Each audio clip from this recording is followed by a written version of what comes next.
Welcome to the Lady Landlords podcast, where we empower women to gain financial independence through real estate investing. I'm your host, Becky Nova, founder of Lady Landlords. If you're ready to buy, manage, and grow your real estate portfolio, then let's get started. These 5 little tiny things can save you thousands of dollars when it comes to making mistakes as a first-time real estate investor. Welcome to today's episode on the Lady Landlords podcast. Today, I'm going to go back and I'm going to dive into all of those things that, looking back on 7 to 8 years of investing now and 17 rentals, what I feel like could have possibly had me lose my shirt in this game, so you do not have to worry about making those mistakes. So, the reason I want to share these, not just from a money perspective, but from a stress perspective, from a time perspective. There were so many different things that really encapsulate what it means to be spending money. And I got to be honest, sometimes that stress, the headaches, all that extra stuff on your plate when you're already dealing with problems and spending money really just adds up and takes a mental toll, especially if you're somebody that is getting started in real estate investing while still working a 9 to 5. So let's dive into what these 5 huge mistakes are that really are going to make a difference for you. These were things that, I got to be honest, I really wish that I knew at the very beginning. When my husband and I bought our first property, which was a duplex in New York back in 2018, we didn't know any of these things. Our goal was actually not to be a real estate investor. It was something that never really crossed my mind at all. My goal at that time, my husband and I were living in the South Bronx. We wanted to be able to own our own home, stop renting. It was very important for my husband, who's an immigrant from the Dominican Republic, to have that American dream and buy and own his first home. And I said, you know what? I just don't want to be house poor. I don't want to end up buying something and then living paycheck to paycheck to try to pay that mortgage. So in order to do that, we started with a multifamily. We did something that's commonly known in our industry as house hacking. This is when you live in one side and you rent out the other side, and that helps either offset the cost of your mortgage, or we were very fortunate the time that we bought, it actually covered our mortgage and brought in a little extra money. So because of that, we went into this really as just people that were looking as home buyers, and we didn't even think about this investment side, and that really could have made a difference. So regardless of if you are starting with a property that is a full investment property, or if you are looking to house hack, to live in one side and rent out the other unit, these are still things that you want to take into consideration. Now, first thing I want to say, and this is not even going to be one of my 5 big mistakes here, but I want to start with just an overarching theory that I want you to think about. I always recommend that you understand your goal, the outcome that you are looking for with your rental properties, okay? That, I don't know, I wouldn't even call it a mistake, but people chasing other people's dreams, that is bigger than a mistake. That is a much larger issue. If you're saying, well, I'm just going to pick this strategy because I heard it on Instagram or because I watched a video on YouTube with it. No, it is really important to make sure that you get very clear and very focused on what it is that you are looking to actually accomplish, okay? You can't make any of the other mistakes that we're going to go into if you get that part wrong, because if you get that part wrong, all of these things are just going to completely cascade from you. And that's where I see people losing money, not being happy in this business, wanting to quit, never reaching financial freedom. And it all really comes with that goal setting and that strategy at that very beginning. If you need help with that, reach out to me. You can email me anytime at becky@lady-landlords.com. And I'm happy to walk you through how to make sure that that strategy is right for you. So feel free to take me up on that if you would like. But otherwise, if you're saying, nope, I feel confident with my strategy, I know what I'm looking for, let's dive into the 5 mistakes that I see. First mistake that I see that I feel like probably cost people the most amount of money is not understanding the numbers from their deal analysis. If you do not know how to run numbers, you are going to have big problems. Okay. This is one of the things that actually scares me the most in our Lady Landlords Facebook community. I often will see people that will put up posts saying, hey, I just closed on a property. And I'm like, yes, congrats. Another lady landlord got her keys. This is amazing. And then the next sentence of the post is, so was this a good deal? And I'm like, oh my God, why are we buying things if we don't know the answer to that question first? Okay. Before we make offers, we need to know our numbers. Before we are making the offer, sometimes, to be honest, I won't even go to a showing unless I know I found a deal. Unless I'm looking at those numbers saying, hey, this looks pretty good, I'm not going to waste my time. I'm not wasting my realtor's time. I'm not wasting my husband's time going and looking at a property unless I know it's going to make money, and not just make money, but make the amount of money that I want to see from a rental property. Okay. I see all the time that also a lot of lady landlords, they only look at, okay, great, well, this is what the mortgage is and this is what the rent is. So woohoo, the rent is going to be more than the mortgage. I guess I have a cash flowing property. Well, that's not necessarily true. You need to be able to start factoring in taxes, insurance, maintenance, capital X projects, vacancies, all of those different features. And that's just some of the basics. We do have another episode on the Lady Landlords podcast here, all about those hidden costs of buying rental properties.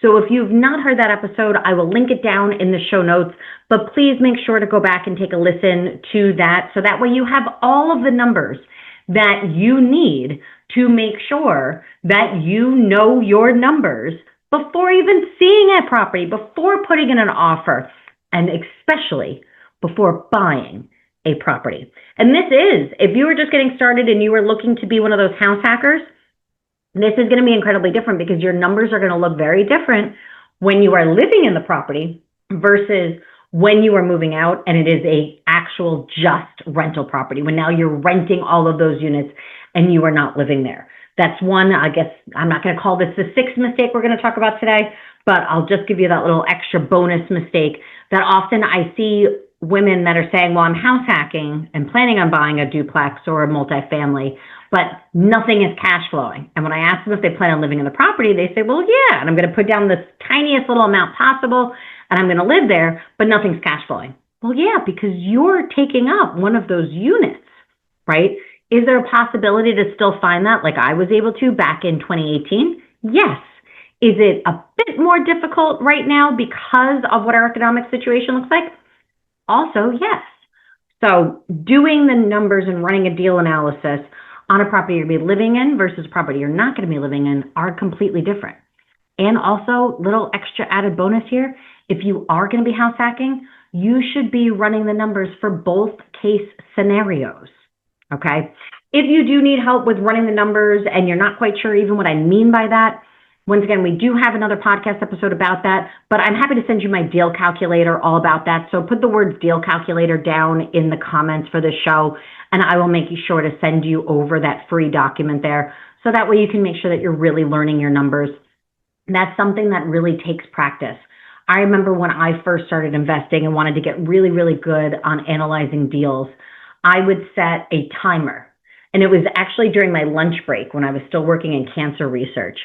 And every day during my lunch break, I would be able to eat my lunch, and then I would set a little timer on my phone, and I would just pull up. It didn't even matter what property I was analyzing the deal for, but I would just pull up a random address and just start running numbers and just get practice every single day of what that was looking like. And to be honest, at the beginning, I don't even think I was able to finish one deal during my lunch break. But then all of a sudden, a few days, few weeks later, now I was actually able to do multiple deal analysis just during my lunch break alone. So it does get better with practice. So if you're a beginner, it's a great opportunity to start running those numbers, start understanding those acronyms, start understanding what those numbers are telling you about a property, because you need to understand your numbers. That is what costs so many lady landlords so much money, by not understanding their numbers.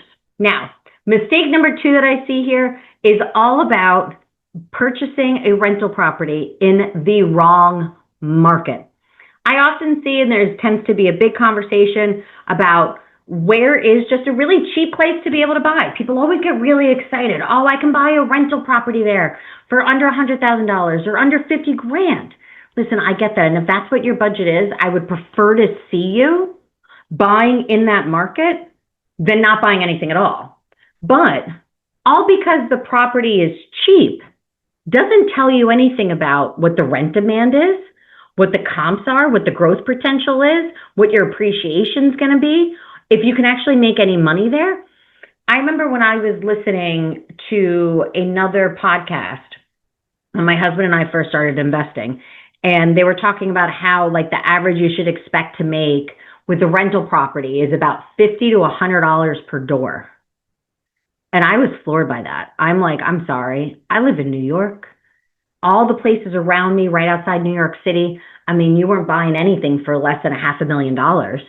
And I was just like, you're telling me I got to put down a deposit of, 20-25% here on a $500,000 house. So we're talking like $100,000. And I'm going to make like $50 a month. I was like, oh, I got to be missing something there, because I am not working for $50 a month. And once again, when you factor in maintenance, when you factor in all these extra costs, like there's a little variability there that I was just like, that's going to completely wipe away my profit and actually have me having to pay for this? No. That's not going to work. And one of the reasons for that was because there's a lot of bad markets out there. There just are. So if you're in a spot where you're saying, well, hey, I have to buy in this market because it's near me, or hey, I have to buy in this market because it's cheap. Well, you want to dig a little bit deeper into that. Cheap is not always the best, right? To me, usually what I would look for is, one, yes, what can I afford? But also, what's going to bring me the best return? And what is the return that would actually have me get out of bed? $50 a month, I am not getting out of bed for. I don't really know what $50 a month would even cover these days anymore. So you really want to start thinking about what is a place to be able to do that. And sometimes you might have to look out of your local area. We have a podcast episode all about that great debate of investing out of state, possibly even out of country, versus buying in your local market. There are pros and cons to both of them, but it's really important to make sure that you have that right market. If you have that wrong market, want to know what I see people doing? Well, I have to buy in this market here. I have to buy locally, so I have to spend this money, so I have to deal with these horrible returns. And then all of a sudden, they just, one, take the joy out of it. They don't really enjoy real estate investing. They're not making any money. And then also, it's harder for them to be able to scale. You want to be able to grow on that. If you're saying, okay, great, well, I'm going to take my profits at $50 a month to be able to buy the next property, and you need to save another $100,000 to buy another property, or even if you're going to buy a cheaper property, and let's say you're going to need a down payment of $10,000, I'm sorry, but $10,000 at $50 a month, that's going to take you a little while to save with. So you really want to make sure that you understand your market, and sometimes the best market is not the one that's closest to you, okay? So get really good at also analyzing markets and seeing what is up and coming, seeing what markets are going to be changing, and make sure that when you do pick a place, you know it like the back of your hand. Now, mistake number 3 is really one that's aimed a little bit more towards your flippers or those that want to do the BRRRR strategy. The BRRRR strategy is really where you own the property, but you renovate it first before you're being able to rent that out. What comes with that is understanding the cost of repairs and renovations. Now, that is not always an easy task if this is something that you are first getting started with. This might be, if this is going to be your first flip or your first BRRRR property, that might be something that you are going to have to partner with somebody that has a little more experience, that knows how much those costs are going to look at, right? And sometimes we have to be very careful with the people that we're asking those questions to, okay? I've heard a lot of horror stories about being able just to go look at a property with a realtor and then just having the realtor, the agent that you're with, and saying, hey, so what do you think? For me to gut this kitchen, I need to gut that bathroom, I need to paint the upstairs, redo the carpet. What do you think? And having a realtor give you a very lowball offer because that sounds better for your numbers, right? So we have to be very careful and make sure that we're really using the right service providers, the right experts, the right contractor, the right people that are licensed to make sure that we can get an idea of costs. Fun little bonus I'll give you about that one. There are always different ways to solve a problem, which is really, really cool, but sometimes can be overwhelming when it comes to real estate investing. So this is why it's really important to get a couple different estimates from different people, Because one person might say, yeah, we got to gut this entire kitchen, so therefore it's going to cost you 20 grand. You might have some other contractor come in and say, you know what?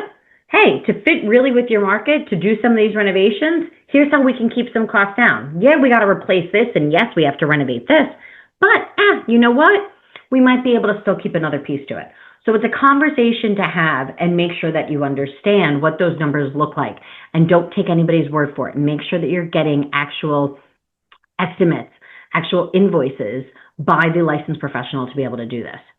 Even, I gotta say, if you are buying a property that is turnkey, which means move-in ready, maybe it already has tenants living there, you really need to check your inspection report to make sure you understand what are the upgrades or what are things that you're gonna have to fix immediately versus what are the things that you can fix down the line, okay? Anything that's a safety hazard, you're really going to wanna take care of as soon as possible. And same thing, you wanna make sure that you really understand what the cost is going to be able to support that change.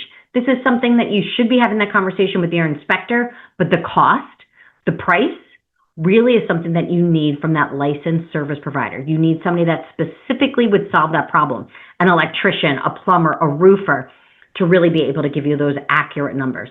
So seeing really that overvaluation of a house, that overvaluation of what rents would be, combined with then underestimating repairs, renovations, is just a recipe for a disaster, okay?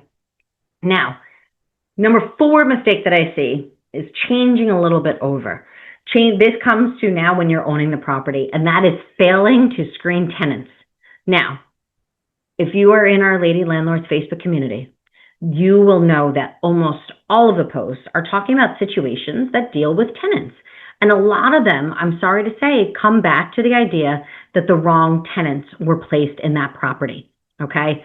And I get it. If you've had a property and it's been sitting there for a few months and you're paying out of pocket to keep that property running, you know what? Yes, I totally understand when all of a sudden you have a tenant coming by saying, hey, listen, I have a deposit, first month's rent in hand. Take me, I need a place to sleep tonight. I understand why that can absolutely be something incredibly appealing. But to be skipping employment verification, credit requirements, rental history, applications, all of those different things that you need to do your due diligence on as a lady landlord, that also is going to be a place that's going to be very, very difficult. And that is where not only you're going to see those costs racked up, but you're also going to see a lot of stress. Evictions are not fun, all right, in any state, okay? There are a lot of states that are a lot more landlord friendly than others, but I'm sorry, even the most landlord friendly state, an eviction is still just going to be a hassle. It's still going to be a headache. It's still going to cost you money.